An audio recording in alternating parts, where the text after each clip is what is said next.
We're getting a brand new desert region, a fire cape challenge, a brand new mount being added, and on top of that, finally getting some honest replayable content here for the end game. All of this is set to debut on June 23rd, so with that being said, let's dive in and talk about everything coming with Umbral Sands. Alrighty, so first things first, we've got the official launch date, and that is going to be June 23rd, so basically approximately 1 week and a couple of days here at the time of recording this video. With that being said, though, it's not just going to be another biome. This is actually said to be the largest region that they have added in Dragonwilds so far. And on top of it being the largest region that we've had so far, Umbral Sands is introducing a brand new survival mechanic called Scorch. As one would expect from a desert, if you spend too much time in direct sunlight, you will then begin to rapidly drain your hunger and thirst meters. And if you ignore it long enough, well, then your health is next and you will inevitably die. And funny enough, this mechanic is making me think of like Dune Awakening, where you have the sun, mechanic, and if you aren't in the shade, then you will rapidly drain your water and then eventually become dehydrated, then obviously take damage until you die. It kind of reminds me a little bit of that mechanic. Obviously, we're going to have to wait and see how it plays out here in Umbral Sands, but one thing to note is that it's completely changing the way we play Dragonwilds currently. Dragonwilds at nighttime, typically the enemies enrage, and because of that, most players avoid,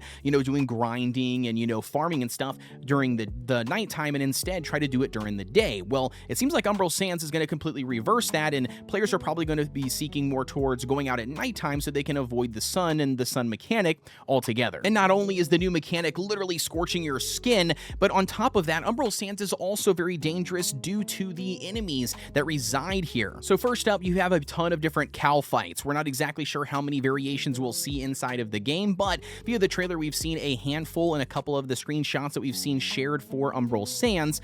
And on top of that, we also have the Kotar, which again is going to be another enemy that we will see across the deserts here of Umbral Sands. Additionally, we'll have the lesser red dragons scattered throughout the Umbral Sands that we'll have to deal with, very similar to the blue and green dragons that we've had in Daldun Reach and Fell Hollow. And last but certainly not least, we have Fuzon, which is going to be the final boss here for the Umbral Sands area, but we're not only fighting him or seeing him at the end of the campaign here, we're also going to be experiencing him potentially at nighttime. As the dev blog specifically states, with red lesser dragons going to ground, Fuzon attacks from on high.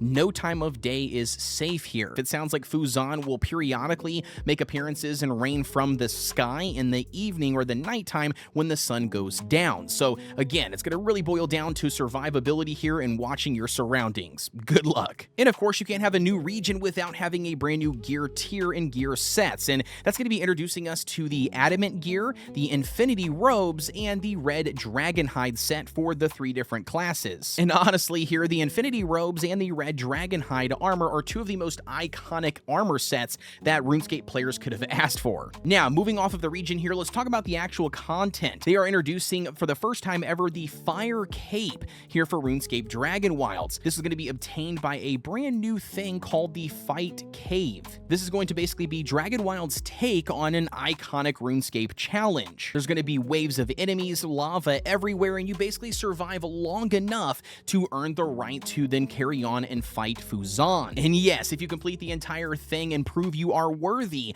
there is a cape waiting for you at the end. And as cool as the Fight Cave and obviously Fire Cape is, here's the thing, I don't necessarily think that is going to be the biggest content replay here we have for Umbral Sands. We're also getting a brand new mechanic called the Nightmare Crucible, and this appears to be an entirely separate mechanic here when it comes to replayability and in-game content.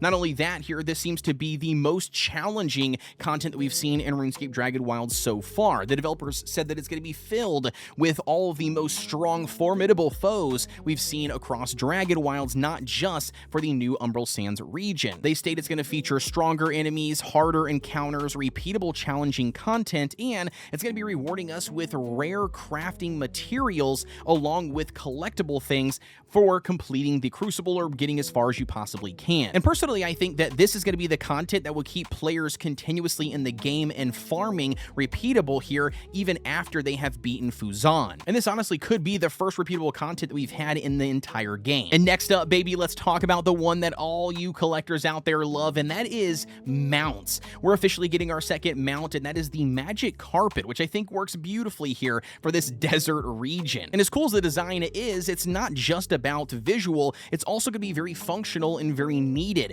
Inside the Umbral Sands area, not only will you have pockets of water with things potentially being hidden across them that you can't get across otherwise, so you're going to need that, but also there's going to be pockets of quicksand. If you guys are not utilizing a magic carpet, it's going to be a lot tougher to get across that quicksand compared to utilizing your mount. So this could easily be chalked up as one of the very first important things that you're going to want to unlock as soon as Umbral Sands drops. And speaking on mounts, they've also confirmed here that color variants are going to be launching here with Umbral Sands for our mounts. They didn't specifically state only for the magic carpet, so one could expect we'll also get some color variations that we can utilize and customize for our Terror Bird that we already have. And additionally, they're going to be adding a brand new building set, which my understanding is to be maybe sandstone building pieces. We've seen a little bit of it from the trailers and snippets that they've teased leading up here to the update's launch. And lastly, but certainly not least, brings us to the 2 skill trees, Woodcutting and Mining, officially being all the way fleshed out to levels 99. You guys know they recently increased the level cap, but all of the skills pretty much ended at level 50,